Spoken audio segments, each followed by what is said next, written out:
Hello എല്ലാവർക്കും നമസ്കാരം.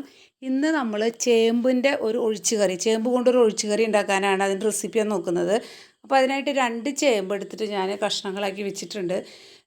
അപ്പോൾ അത് കുറേ ഇല്ല, ഒരു 250 ഗ്രാമൊക്കെ കാണുള്ളൂ. അതിലോട്ട് നമുക്ക് പച്ചമുളകും ജീരകവും 2-3 ചുവന്നുള്ളിയും 2 വെളുത്തുള്ളിയും കുറച്ചൊരു 4 ചെറിയ അല്ലി കുടപ്പുളിയും കറിവേപ്പിലയൊക്കെ റെഡിയാക്കി വെച്ചിട്ടുണ്ട്. അപ്പോൾ നമുക്കൊരു മൺചട്ടി എടുത്തിട്ട്, മൺചട്ടിയിലാണ് കുക്ക് ചെയ്യുന്നത്. മൺചട്ടി വെച്ചു. അപ്പോൾ നമ്മൾ ഗ്യാസുമ്മലാണ് കുക്ക് ചെയ്യുന്നത്, പക്ഷെ മൺചട്ടിയിലാണ്. അപ്പോൾ അതിൽ ചേമ്പ് ഇട്ടു. 3 പച്ചമുളക് അതിൽ കീറിയിടുന്നുണ്ട്. പിന്നെ 1 ടീസ്പൂണ് മുളക് പൊടി, 1/2 ടീസ്പൂണ് മഞ്ഞൾപ്പൊടി, പിന്നെ ഈ 4 അല്ലി, ചെറിയ അല്ലി 4 എണ്ണം കുടപ്പുളി അതിൽ ചേർത്തിട്ടുണ്ട്. ഇതിന് പകരം നമുക്ക് സാധാരണ പഴംപുളിയും ചേർക്കാം, കോൽപ്പുളി. ഇത് നമ്മളതിൽ ഒരു കുറച്ച് വെള്ളം ഒഴിച്ചിട്ട്, 1 ഗ്ലാസ് വെള്ളം ഞാൻ ഇപ്പോൾ ചേർത്തിട്ടുണ്ട്. ഇത് നമുക്കതൊന്ന് മൂടി വെച്ചിട്ട് വേവിക്കാം. അപ്പോൾ മൂടി വെച്ചിട്ട് നമുക്കൊരു തള വന്നതിന് ശേഷം സിമ്മിൽ വെച്ചിട്ട് ടോട്ടൽ ഒരു 10 മിനിറ്റ് അത് വേവാൻ വേണം.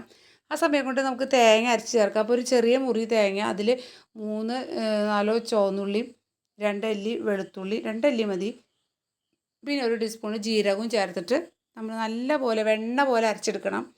അപ്പോൾ അതിനായിട്ട് ഞാൻ അരച്ച് റെഡിയാക്കി കൊണ്ടുവരാം. അപ്പോൾ നല്ല പോലെ വെണ്ണ പോലെ അരച്ചിട്ട് തരിയൊന്നും ഇല്ലാതെ അരച്ച് റെഡിയാക്കി എടുക്കണം.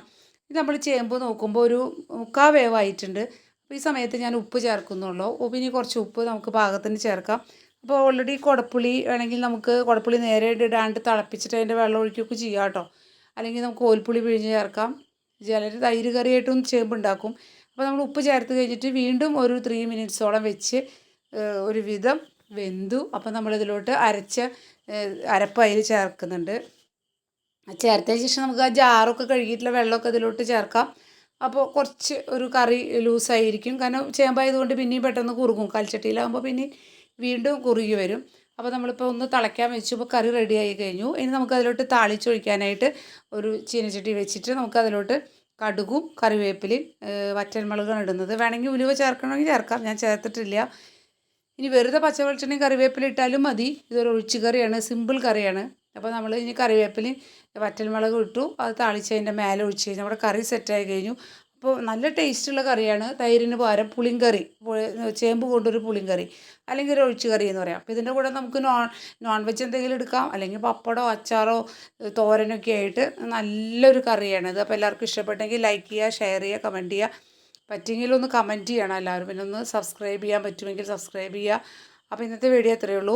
ഒരു ചെറിയ വീഡിയോ. ഞാൻ ഇട്ട കറി, ഈ കറി നല്ല ടേസ്റ്റുള്ള കറിയായിരുന്നു. ഞാൻ 2-3 പ്രാവശ്യം ട്രൈ ചെയ്തതാണ്. അപ്പോൾ എല്ലാവർക്കും ഇഷ്ടപ്പെട്ടു എന്ന് വിചാരിക്കുന്നു. വീണ്ടും ഒരു വീഡിയോയുമായി അടുത്ത ദിവസം കാണാം. താങ്ക്